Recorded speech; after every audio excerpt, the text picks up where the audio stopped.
หายกู้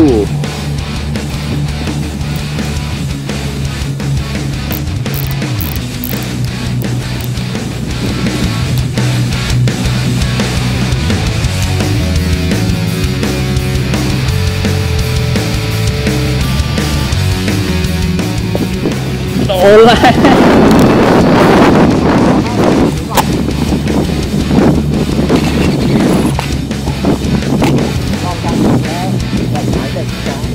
โอ้โหมีน้ำหนักเลยโอ้โหโคตรใหญ่ใหญ่ยิ่งเล็กโคตรใหญ่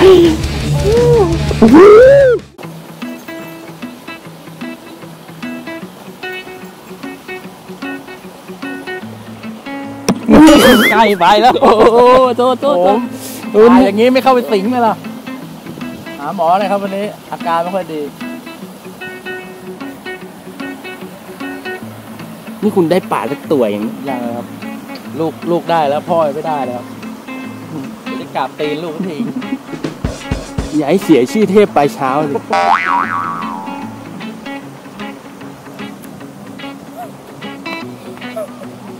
ไปไหนไม่ตกปลาลูกตกปลาโชว์เลยดิเห็นไหมแลบลิ้นแน่ได้โอ้ยอยู่นี่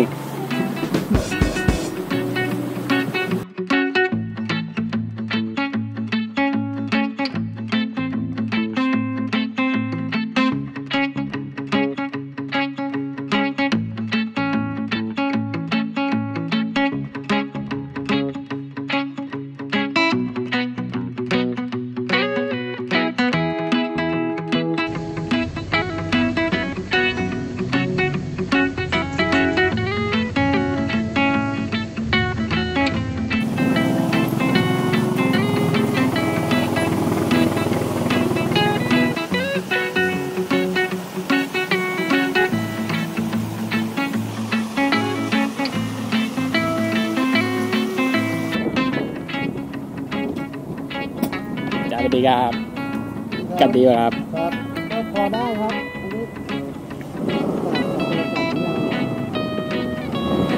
ตื้อๆหน่อย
ร้อนๆเริ่มนี่มันน่าจะเริ่มกัด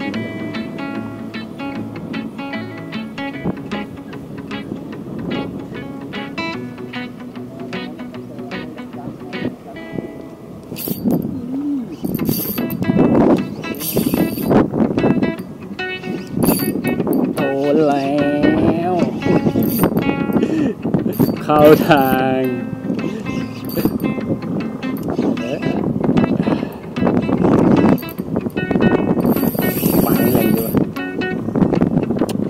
เข็มนี่แรงหนักๆ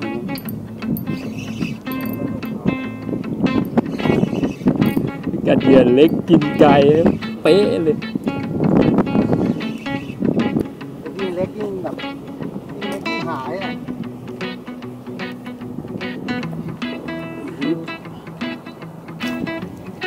คนเทค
เข้ามุมไม่มีรถอ่ะคอนเนอร์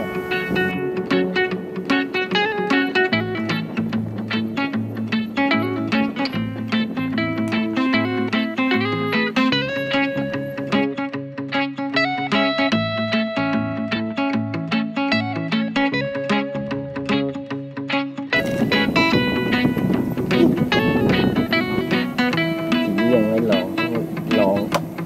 กัดแต่สีดำเปลี่ยนสีอื่นไม่ค่อยกัด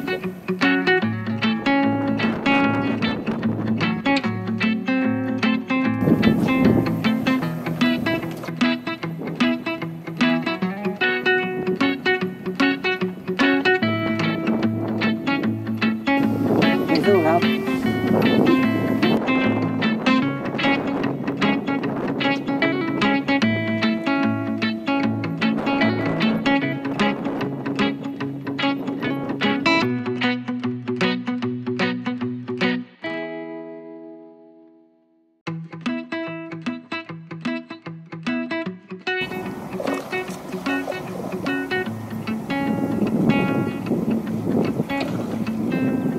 ครับ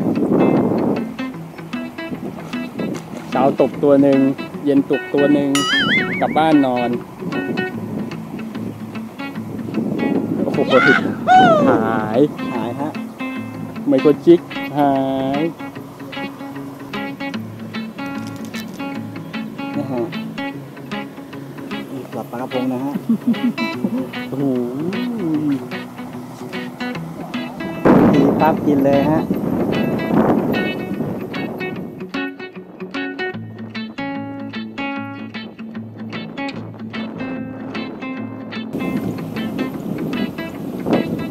โอเคครับโอ้ไม่โลฮะยูฮู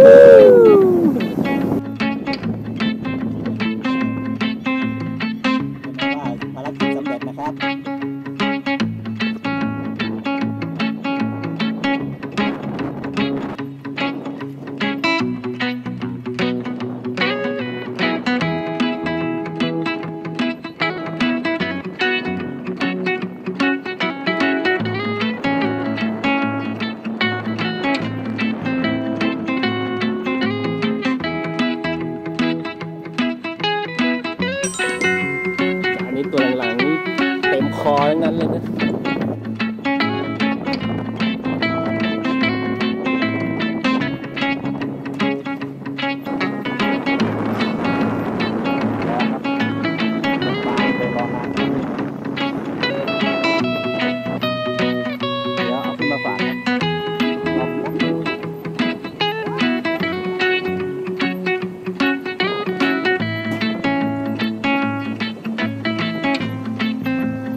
ได้ดูคลิปของพี่ทัพครับ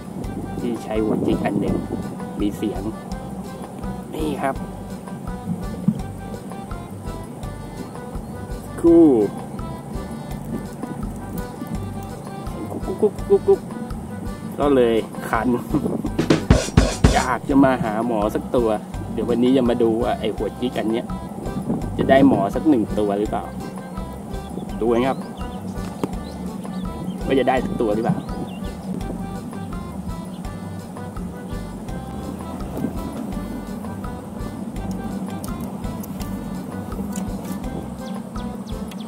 เล่นโหดครับยังไม่ใช่กินได้เป็นโซลิดลิงใส่กับสปินลิงงานเต็มที่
โอ้เลย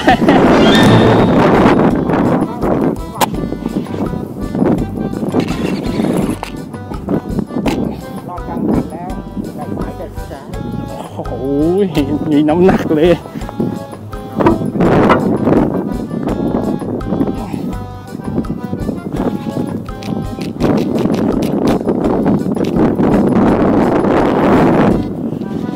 ได้หมดเลยฮะ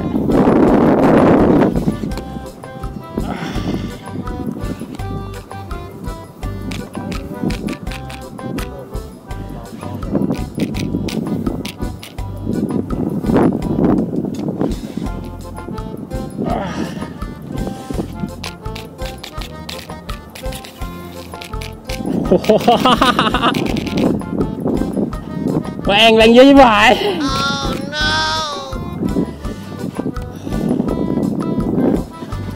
โทษนะครับ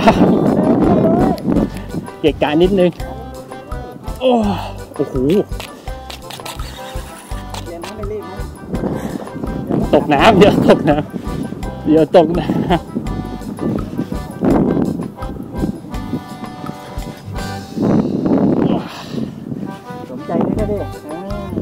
มันกัดอยู่ที2 ทีเมื่อกี้มันไม่อยู่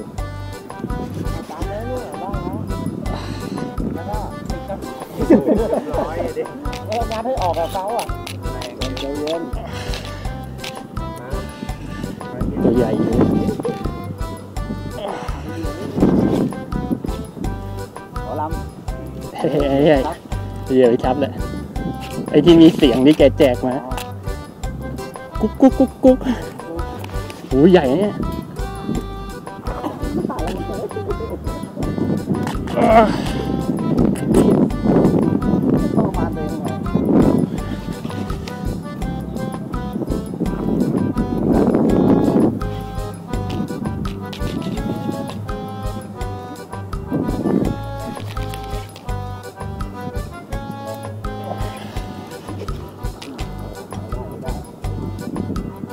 โอ้ยโคตรใหญ่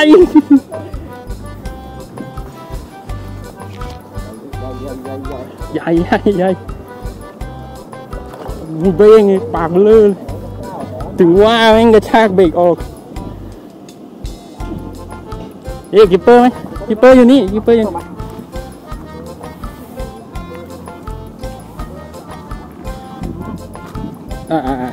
ไม่อาปากอีกคลิปขึ้นมาก่อนนะ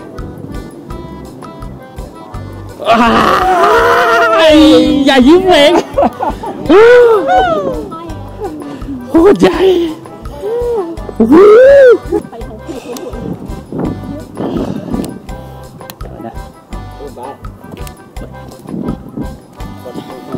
ไม่ต้องฝนเลยโอ้ยใหญ่ชิบหาย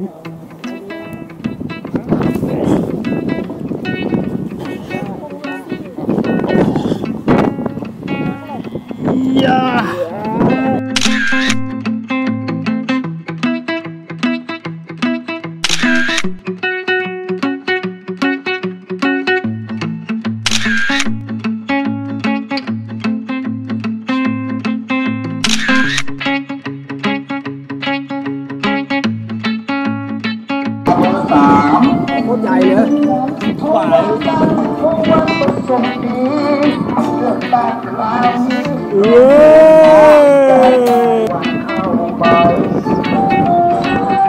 10 กว่าโลครับ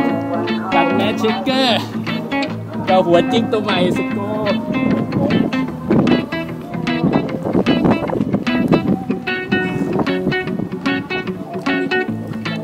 ไม่ไปแล้ว